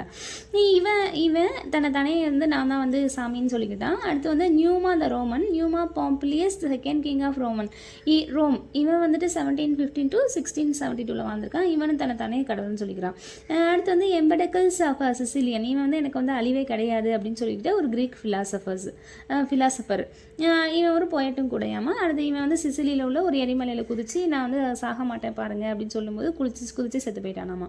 அடுத்து அப்போலினஸ் ஆஃப் டயனா, இவன் வந்து ஒரு பித்தாகரியன் ஃபிலாசபர், ஒரு மெஜிசியன் கூட அப்படின்னு சொல்கிறாங்க. இவங்கெல்லாம் தன்னை கடவுள்னு சொல்லிக்கிட்டாங்க. அப்போ இது வந்து ஒரு பொய்யான ஸ்டேட்மெண்ட்டு அப்படின்னு சொல்கிறாங்க. அடுத்து வந்துட்டு what solitude is and how far its extent. இப்போ வந்துட்டு ஒரு க்ரௌடான ஒரு இடம் இருக்குது, ஒரு மக்கள் வந்து அதிகமாக நிறைஞ்சிருக்காங்கன்னா எல்லாருமே உனக்கு வந்து கம்பெனி கிடையாது. எல்லாருமே யாருன்னா கேலரிஸ் ஆஃப் பிக்சர், உன்னோட ஃபோட்டோவில் உன்னோட மொபைலில் கேலரிஸில் ஃபோட்டோஸில் பிக்சர் இருக்குல்ல, அவங்களாம் உன்னோட ஃப்ரெண்ட் ஆயிடுவாங்களா? இல்லை. அதை மாதிரி தான் மனுஷங்களும், நம்மளை சுற்றி உள்ள மனுஷங்க எல்லாமே நமக்கு வந்து ஃப்ரெண்ட்ஸ் கிடையாது. அவங்களாம் நம்ம நல்ல வசதியாக இருந்தோம்னா சிம்பிள் நல்லா வந்து ஜாலரா அடிப்பாங்க. இதே வந்து நம்ம வசதி கம்மியாயிட்டோம் அப்படின்னா நம்ம பேச அவங்க கவனிக்க கூட மாட்டாங்க அப்படின்னு சொல்கிறாங்க. அப்புறம் ஒரு லாட்டின் அடாஜ்னா ப்ராபப்னு சொல்கிறாங்க. Magna civitas magna solitude. A great town is a great solitude. Town சைடில் வந்து அடுத்த வீட்டில் என்ன நடக்குது, கொலையே நடந்தால் கூட தெரியாது, அந்தளவுக்கு வந்து தனிமையில் இருக்காங்க அப்படின்னு சொல்கிறாங்க. அடுத்து வந்துட்டு இப்போ ஒரு ஃப்ரெண்ட்ஷிப்பே வேண்டாம், நான் தனிமையிலே ஹாப்பியாக இருக்கேன்னு நினைக்கிறேன் வந்து பீஸ்ட் அப்படின்னு சொல்கிறாங்க. இப்போ ஃப்ரெண்ட்ஷிப் இருக்கிறதுனால ஒரு 3 ஃப்ரூட்ஸ் வந்து நமக்கு கிடைக்குதாமா. என்ன அப்படின்னா, ஃபஸ்ட்டு வந்து ease and discharge of the fullness and swelling of the heart. உன்னோட ஹார்ட்டில் நிறைய விஷயங்கள் நிறைஞ்சிருக்கும். அந்த விஷயம்லாம் அப்படியே உன்னோட ஹார்ட்டை ஸ்வெல் பண்ணியிருக்கும். அந்த ஹார்ட்டில் உள்ள விஷயங்களெல்லாம் நீ வந்து உன்னோட ஃப்ரெண்டுக்கிட்ட சொல்லலாம். ஆனால் நீ அதை வந்து உன்னோட கஷ்டத்தை அப்படியே போட்டு உன் ஹார்ட்டில் உள்ளே வச்சுருந்தேன்னா நீ கடைசியில் இதயம் வச்சு செத்து போயிடுவேன். அப்போ மனசில் உள்ள எல்லா விஷயத்தையும் கொட்டுறதுக்கு ஒரு ஆள் வேணும். அப்போ ஃபஸ்ட்டு ஃப்ரூட்டே வந்து நம்ம இதை வந்து கணக்காமல் நம்ம உள்ள விஷயத்துலலாம் சொல்கிறோம் அப்படின்னு சொல்கிறாங்க. இப்போ அதே மாதிரி உடம்புக்கு வந்து சர்சா அப்படின்றது வந்து லிவருக்கு கொடுக்குற மாதிரி தான், ஸ்டீல் அப்படின்றது வந்து ஸ்ப்ளீனுக்கு கொடுக்குறது தான், ஃப்ளார் ஆஃப் சல்ஃபர் அப்படின்றது வந்து லங்ஸுக்கு கொடுக்குறது, கேஸ்டீரியஸ் வந்து பிரெயினோட ட்ரீட்மெண்ட்லாம் ரொம்ப காஸ்ட்லியாக இருக்கும்னு ஞாபகம் வச்சுக்கலாம். காஸ்டீரியஸ் லங்ஸ் வந்து ஃப்ளவர் ஆஃப் சல்ஃபர். நம்ம ஒரு ஃப்ளாரை ஸ்மெல் பண்ணுறோம் அப்படின்னா அது வந்து அந்த அப்படி இழுக்கும்போது நம்ம லங்ஸ் வரைக்கும் போகுது அப்படி சொல்லி ஞாபகம் வச்சுக்கலாம். ஸ்டீலு ஸ்ப்ளீன் எஸ்எஸ்ல ஸ்டார்ட் ஆகுது. சர்சா லிவர். இதை எப்படியாவது ஞாபகம் வச்சுக்கோங்க. சர்ஜான்னு கொடுத்துருக்கு. அடுத்து வந்துட்டு இது வந்து இந்த மாதிரி ஒரு உறுப்புக்கும் ஒரு மருந்து இருக்க மாதிரி உன்னோட மைண்டுக்கு ஏதாவது டிசீஸ் வந்துச்சுன்னா அதுக்கு இருக்க ஒரே மருந்து ஃப்ரெண்டு தான் அப்படின்னு சொல்கிறாங்க. நம்ம மட்டும் இல்லை, கிங்கு மொனார்க்கை சேர்ந்தவங்க கூட ஃப்ரெண்ட்ஷிப் வந்து வச்சுருக்காங்க அப்படின்னு சொல்கிறாங்க. இப்படிப்பட்டவங்க வந்து என்ன பண்ணுவாங்கன்னா தன்னோட கீழே உள்ள ஒரு சர்வெண்ட்டையோ இல்லை ஒரு வேறு ஏதாவது ரொம்ப அடிநிலையில் உள்ளவங்கள ஃப்ரெண்ட் ஆக்கிக்கும் போது என்ன ஆகும்னா, அப்போ ஃப்ரெண்டு ஆக்கப்படுறாங்கல்ல, இப்போ ஒரு சர்வெண்ட் வந்து ஃப்ரெண்ட் ஆக்கப்படுறாங்கன்னா அவனை வந்து ஃபேவரேட்ஸ்னு சொல்கிறாங்களாமா. இதை ரோமனில் வந்து பார்ட்டிசிபி கரூரம் அப்படின்னு சொல்கிறாங்க. அப்படின்னா வந்து பார்ட்னர்ஸ் ஆஃப் கேர், நம்மளோட கவலையை வந்து பகிர்ந்து கொள்கிற ஒருத்தன் அப்படின்னு சொல்கிறாங்க.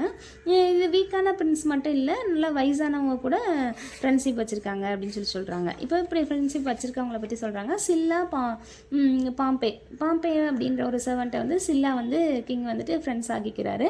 அப்புறமா அவங்க 2 பேருக்கும் இடையில வந்து ஒரு கருத்து வேறுபாடு வருது. ஒரு கான்சல்ஷிப் அப்படின்ற ஒரு போஸ்டிங் வந்து இவனோட ஃப்ரெண்டுக்கு கொடுக்கணும்னு சொல்கிறான், அவன் அவனோட ஃப்ரெண்டுக்கு கொடுக்கணும்னு சொல்கிறான். இதில் வந்து பாம்பே என்ன சொல்கிறாரு அப்படின்னா, நீ வந்து யாருன்னா சன் செட்டிங், நீ வந்து சாவ போகிற ஆள், நீ சொல்கிறத எதுக்கு கேட்கணும், நான் வந்து சன் ரைசிங், நான் இப்போ தான் தோன்றி இருக்கேன், எனக்கு சின்ன வயசு, அப்போ நான் சொல்கிறது தான் நீ கேட்கணும் அப்படின்னு சொல்கிறாங்க. இந்த கான்செப்ட் ப்ளூட்டாச்சிட்டேன்னு எடுத்துருக்காங்களாமா. அப்புறம் ஜூலியஸ் சீசரோடது ப்ரூட்டஸ், இது நமக்கே தெரியும். இதை வந்து சிசாரோன்றவர் வந்து அவரோட பிலிபிக்ஸ் அப்படின்ற ஒர்க்கில் வந்து ப்ரூட்டஸ் வந்து ஒரு வெனிஃபிகா வெச்சு அப்படின்னு சொல்கிறாங்க. அடுத்து வந்து அகஸ்டஸ் அகஸ்டஸ்ன்னு இருக்கீங்க, அக்ரிப்பாவை ஃப்ரெண்ட் ஆக்குறாரு.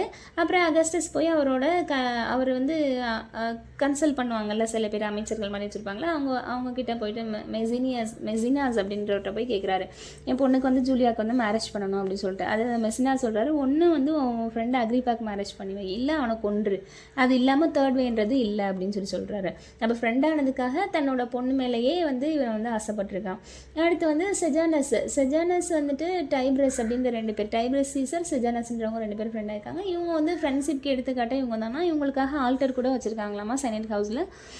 அவ்வளோ ரொம்ப க்ளோஸான ஃப்ரெண்டாமா இவங்க 2 பேரும். கடைசியில் செஜானஸ் வந்துட்டு டைப்ரஸே பழி வாங்குவார். அப்புறம் மார்க்கோ அப்படின்ற இன்னொருத்தரை வச்சு செஜானஸ் வந்து காலி பண்ணி விடுவார் இவர் டைப்ரஸ் வந்துட்டு. அப்போ தகுதிக்கு கீழே உள்ளவங்கள எடுத்துக்கிட்டோம் அப்படின்னா அதில் கெட்டதும் இருக்கும் அப்படின்ற மாதிரி சொல்கிறாங்க. அடுத்து செப்டிமஸ் செவரஸ் வந்து அவரோட ஃப்ரெண்டான பிளாட்டினஸ் அப்படின்றவரோட ஃப்ரெண்ட்ஷிப் வச்சுக்கிறாரு. செப்டிமஸ் என்ன பண்ணுறாருன்னா, அவரோட சன்னை வந்து ரொம்ப ஃபோர்ஸ் பண்ணி என் ஃப்ரெண்டோட பொண்ணை தான் நீ கல்யாணம் பண்ணணும் அப்படின்னு சொல்கிறாரு. இது வந்து ரொம்ப தப்பான ஒரு விஷயம். மேரேஜ்ன்றது வந்து மனசு ஒத்து போகணும், அது இல்லாமல் ஃப்ரெண்ட்ஷிப்காக ஃபோர்ஸ் பண்ணுறது தப்பு அப்படின்னு சொல்கிறாங்க. I love the man so well as I wish he may overlive me, அந்த மனுஷனை வந்து நான் ரொம்ப நேசிக்கிறேன், நான் செத்தா கூட அவன் வாழணும் அப்படின்னு சொல்லிட்டு செப்டிமஸ் வந்து இவன் யார் பிளாட்டினஸை பார்த்து சொல்கிறான். அடுத்து வந்துட்டு இதுக்கப்புறம் இந்த ஃப்ரெண்ட்ஷிப்பை பற்றி சொல்கிறாங்க. இவங்கெல்லாம் வந்து ஃப்ரெண்ட்ஷிப் வந்து உண்மையான ஃப்ரெண்ட்ஷிப்லாம் கிடையாது, எக்ஸ்ட்ரீமாக அவங்களே லவ் பண்ணிக்கிறாங்க. நான் பாரு எவ்வளோ ஒரு சர்வன் கூட நான் எவ்வளோ ஒரு ஃப்ரெண்ட்ஷிப்பாக இருக்கேன்னு சொல்கிறேன் பாரு அப்படின்றதுக்காக காமிச்சிக்கிறாங்க, தவிர உண்மையான ஃப்ரெண்ட்ஷிப் கிடையாது அப்படின்ற மாதிரி சொல்கிறாங்க. இவன் வந்து சர்வெண்ட்டாக இருந்தவன் பார்த்தியா நான் கிங்கு கூட ஃப்ரெண்ட்ஷிப் வச்சுருக்கேன் அப்படின்ற மாதிரி இந்த ஃப்ரெண்ட்ஷிப் வந்து நல்ல ஃப்ரெண்ட்ஷிப்பில் போய் முடியாது அப்படின்னு சொல்கிறாங்க. இப்போ ஃப்ரெண்ட்ஷிப்ன்றது எப்படி இருக்கும் அப்படின்னா, ஹாஃப் பீஸ், ஃப்ரெண்டு வந்து ஹாஃப்னா நம்ம ஹாஃப் அப்படின்ற மாதிரி சொல்கிறாங்க. அடுத்து வந்துட்டு ஒய்ஃபு சன்னு மற்ற ரிலேஷன்ஷிப் கிட்டலாம் பகிர்ந்துக்க முடியாத விஷயங்களை நம்ம ஃப்ரெண்டுக்கிட்ட பகிர்ந்துக்க முடியும் அப்படின்னு சொல்கிறாங்க. அடுத்து வந்து கொமினியஸ்ன்ற ஒரு ஃப்ரெஞ்சு ஸ்டேட்ஸ்மேன் என்ன சொல்கிறான்னா, நான் 2 பேர்கிட்ட வந்து ஒர்க் பண்ணேன். டியூக் சார்ல்ஸ் த ஹார்டி, இவர் வந்துட்டு ஃப்ரெண்ட்ஷிப்பே இல்லாமல் அவரோட சீக்ரெட்டெல்லாம் மனசில் வச்சு செத்து போனார். லெவிஸ் லெவன் லூயிஸ் லெவன் அப்படின்றவர் வந்து ஃப்ரெண்ட்ஸை வச்சு அதிகமாக தன்னோட சீக்ரெட்டை சொன்னதுனால செத்து போனார் அப்படின்ற மாதிரி சொல்கிறாரு. அடுத்து பித்தாகரஸ் வந்து அவரோட பேரபிளாக என்ன சொல்கிறாருன்னா, கார்னி எடிட்டோ ஈட் நாட் த ஹார்ட்ஸ், இவங்க வந்து கேனிபல்ஸ், இந்த சீக்ரெட்டை மனசுக்குள்ளேயே வச்சுருக்காங்களே அவங்க வந்து கேனிபல்ஸ் வந்து சொல்கிறாங்க. அடுத்து வந்துட்டு ஆல்கிமிஸ்ட் ஸ்டோன் எப்படி வந்து தங்கத்தை தருமோ அதை மாதிரி நம்ம ஃப்ரெண்டு வந்து நமக்கு எல்லாமே நல்லது செய்வான் அப்படின்னு சொல்கிறாங்க. அடுத்து வந்து செகண்ட் ஃப்ரூட் என்ன அப்படின்னா அண்டர்ஸ்டாண்டிங். நமக்கு ஏதாவது கஷ்டம் இருக்குது அப்படின்னா நம்ம ஃப்ரெண்டுக்கிட்ட சொல்லும்போது அதை அண்டர்ஸ்டாண்ட் பண்ணி அதுக்கான தீர்வை வந்து தருவார் அப்படின்னு சொல்கிறாங்க. அடுத்து வந்து தெமிஸ்டக்கிள்ஸ் என்ன சொல்கிறாருன்னா, நீ நீ ஒரு நாள் ஃபுல்லாக மெடிடேஷன் பண்ணி நீ ஒரு ஒர்க்கை ஒரு பிரச்சனைக்கு சொல்யூஷன் எடுத்தாலும் அதை உன்னோட ஃப்ரெண்டு வந்து 1 ஹவரில் உனக்கு தீர்வு சொல்லிடுவான் அப்படின்னு சொல்கிறாங்க. என் கிங் பெரிசியா கிட்ட என்ன சொல்கிறாரு, கிங் பெரிசியா கிட்ட வந்து தெமிஸ்டக்கிள்ஸ் என்ன சொல்கிறாருன்னா, that speech was like the cloth of ஆராஸ்ன்ற கிளாத் வந்து சின்னதாக தெரியுமா, அது விரிக்க பெருசாக தெரியுமா, அந்த மாதிரி நம்மளோட பிரச்சனைன்றது சின்னதாக தெரியும், ஆனால் அது பார்க்க பெருசாயிரும் அப்படின்னு சொல்கிறாங்க. அடுத்து ஹெராக்லிட்டஸ் என்ன சொல்கிறாரு அப்படின்னா, try light is ever the best. Light வந்துட்டு நம்ம எப்படி லைட்டு வெளிச்சம் காட்டுமோ அந்த மாதிரி நம்மளோட நண்பன் வந்து எப்போதுமே நமக்கு பெஸ்ட்டாக வெளிச்சம் காட்டுவான் அப்படின்னு சொல்கிறாங்க. அடுத்து வந்து நம்மளோட நண்பன்கிட்டேருந்து வந்து கவுன்சில்ஸ், 2 கவுன்சில்ஸ். ஒன்று வந்து மேனர், நம்மளோட நடத்தையில் வந்து எடுத்துக்கலாம். இன்னொன்று பிஸ்னஸ், நம்மளோட பிஸ்னஸ் வந்து இம்ப்ரூவ் பண்ணுறதுக்கு எடுத்துக்கலாம்னு சொல்கிறாங்க. அப்புறம் சென்ட் ஜேம்ஸ்ன்ற ஒரு கோட் சொல்லியிருக்காரு, they are as men that look sometimes into the glass and presently forget their own shape and favour. நம்ம கண்ணாடியை பார்க்குறோம் அப்படின்னா ஒரு தடவை பார்த்துட்டு நம்மளோட முகத்தை நம்மளே மறந்துடும். ஆனால் நம்மளோட ஃப்ரெண்டு எப்போதுமே நம்மளை பார்த்துக்கிட்டே இருக்கான், அதனால் நம்மளோட பிரச்சனையை வந்து அவன் வந்து சரி பண்ணுவான்றாங்க. இப்போ நம்ம ஃப்ரெண்டை விட்டுட்டு வேறு யார்கிட்டயா நம்ம பிரச்சனையை சொன்னோம்னா, நம்ம உடம்பை பற்றி தெரியாத ஒரு ஃபிசிஷியன் கிட்ட போய் காட்டும்போது நம்மளோட நோய் வேணால் சரியாகும், ஆனால் நம்ம டிசீஸ் க்யூர் ஆயிரும், ஆனால் பேஷண்ட் வந்து செத்து போயிடுவான் அப்படின்னு சொல்கிறாங்க. இப்போ இந்த 3 ஃப்ரூட்ஸ் பார்த்தோன்னா, ஒன்று அஃபெக்டேஷன், மனசில் உள்ள எல்லாத்தையும் கொட்டுறது. இன்னொன்று ஜட்ஜ்மெண்ட், எனக்கு ஏதாவது பிரச்சனைனா அதுக்கு நீ ஜட்ஜ்மெண்ட் சொல்லு, தீர்வு சொல்லு, அண்டர்ஸ்டாண்ட் பண்ணி அப்படின்னு சொல்கிறது. 3வது வந்து எதை சொல்கிறாங்கன்னா, பொமக்ரனட்ஸ் லைக் மெனி கர்னல்ஸ். எப்படி வந்து பொமக்ரேனட் கூட நிறைய விதைகள் இருக்குமோ அதை போல் நம்மளோட ஃப்ரெண்டு என்ன பண்ணுறான் அப்படின்னா, நிறைய விஷயம் நமக்காக செய்கிறான். நம்ம இடத்துலேருந்து ஈவன் நம்ம செத்து போயிட்டா கூட நமக்காக செய்கிறான், நம்ம பிள்ளைங்களை பார்த்துக்கிறான்.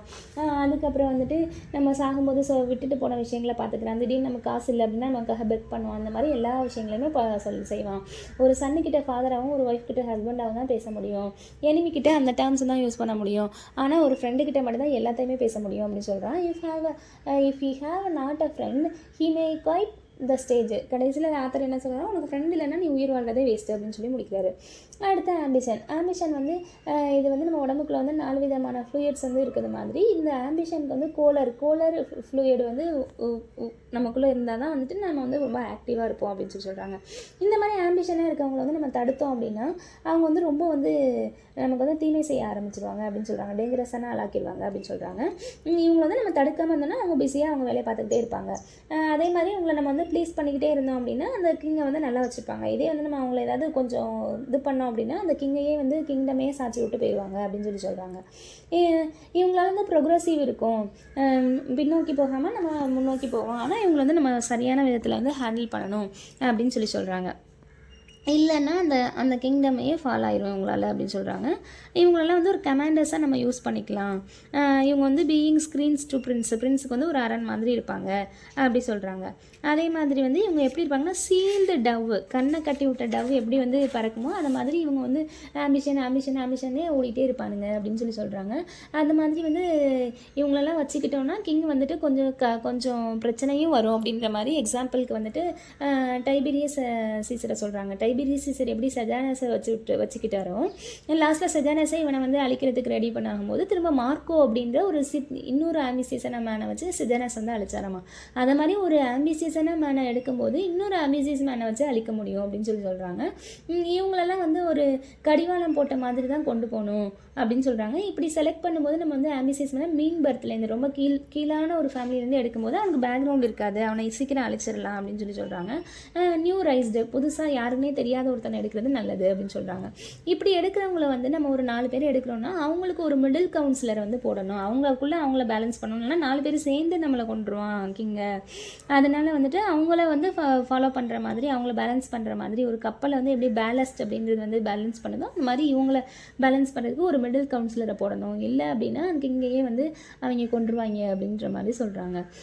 அடுத்து வந்துட்டு இவங்களை எப்போதுமே இன்டர்சேஞ்ச் பண்ணிக்கிட்டே இருக்கணும். ஒரு நாளைக்கு பாராட்டணும், ஒரு நாளைக்கு திட்டணும். அப்போ இவன் என்ன அந்த கிங்குக்கு நம்மளை பிடிக்குமா பிடிக்காதா அப்படின்ற ஒரு மனநிலையே ஒரு குழப்பத்தோடையே இவங்களை வச்சுருக்கணும். அப்போ தான் வந்து அது கிங்குக்கு நல்லது அப்படின்னு சொல்கிறாங்க. அடுத்து வந்துட்டு to be the only figure among chippers is the decay of the whole age. இப்போ நீ வந்து அவனை வந்து நீ ரொம்ப பெருசாக ப்ரைஸ் பண்ணி அப்படி நீ கொண்டு போகக்கூடாது. அவனை சும்மா ஒரு எடுபடி மாதிரி நீ வந்து ட்ரீட் பண்ணணும். இல்லை அப்படின்னா அவன் அந்த நான் தான் பெருசு அப்படின்னு அந்த கிங்டமே அழிச்சிருவான் அப்படின்னு சொல்கிறாங்க. இவனை வந்து நீ 3 விதத்தில் ஹானர் பண்ணலாம். ஒன்று வந்து குட், நீ பண்ணுறதெல்லாம் நல்லா இருக்குது அப்படின்னு சொல்கிறாங்க. அந்த மாதிரி நீ வந்து ரொம்ப வந்து கிங்குக்கு வந்து முதன்மையான நபர் நீ தான் அப்படின்ற மாதிரி சொல்லும்போது நான் தான் பரிசு கிங் என்னை தான் இது பண்ணுறாரு அப்படின்றதுலேயே அவன் வந்து இது பண்ணுவான் அப்படின்னு சொல்கிறாங்க. அடுத்து வந்து ஹானஸ்ட் மேன், நீ ரொம்ப ஹானஸ்ட்டாக இருக்க அப்படின்ற மாதிரி சொல்லி அவனை வந்து நீ நல்லவன் சொல்லியே அவனை வந்து வேலை வாங்கணும் அப்படின்னு சொல்கிறாங்க. அடுத்து வந்து அவ்வளோதான். பெருசாக எக்ஸாம் பாயிண்ட் ஆஃப் வியூவில் ஒன்றும் இல்லை. அவ்வளோதான் இதில் முடிஞ்சிச்சு. இதில் ஆம்பிஷியஸில் கூட அந்தளவு நமக்கு இல்லை. அந்த டைப்ரஸ் சீசரை வந்து செஜானஸ் பழி வாங்கினதுனால மார்க்கோ வச்சு பழி வாங்குறாரு. அந்த ஒன்று தான் வந்துட்டு இருக்கே தவிர மற்றபடி பெருசாக அதில் ஒன்றும் வேறு எதையும் கோட் பண்ணல. மற்ற ஒர்க்ஸில் வந்துட்டு நிறைய கோட் பண்ணியிருக்காங்க. அது எல்லாத்தையுமே நம்ம படிச்சுக்கிடணும். ஒவ்வொரு நிறைய பேர் அதிலலாம் ஆஃப் ஃப்ரெண்ட்ஷிப்லலாம் நிறைய பேர் வராங்க. நிறைய டேட்டாஸ் வந்து ஆஃப் ஃப்ரெண்ட்ஷிப்பில் தான் வருது. ஸோ அதிலெல்லாம் யாரை வந்து வித்தியாசமாக கொடுத்துருக்காங்க, அவங்க யாரை சேர்ந்தவங்க, என்ன கான்செப்ட் சொல்கிறாங்க, அந்த மாதிரி ஒரு ஒர்க்கு வந்து ஓப்பன் ஆகும்போதும் யாரை சொல்லி ஓப்பன் பண்ணுறாங்க அதெல்லாம் கொஞ்சம் நம்ம நல்லா பார்த்துக்கணும்.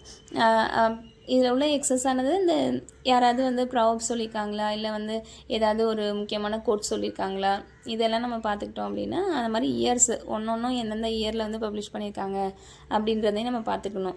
ஒரு இப்போ ஆஃப் ஃப்ரெண்ட்ஷிப் இருக்கிறதுலே பெருசு. அந்த மாதிரி ஆஃப் ட்ரூத் வந்து 1625 அதான் 58 ஏசேஸில் ஃபஸ்ட் ஏசே அதான். அந்த மாதிரி உள்ள விஷயங்களையும் நம்ம பார்த்துக்கணும். சிலது வந்துட்டு இப்போ 1597 ஆஃப் ஸ்டடீஸ் வந்து பிரிண்ட் ஆகிருக்கும். அப்புறம் திரும்ப ரீப்ரிண்ட் வந்து 1612 ஆகிருக்கும். அந்த மாதிரி உள்ளது, இந்த மாதிரி பட்டதெல்லாம் கொஞ்சம் வித்தியாசமானதெல்லாம் நம்ம பார்த்துக்கிட்டோம் அப்படின்னா பேகன் எசேஸ் வந்து ஈஸி தான்.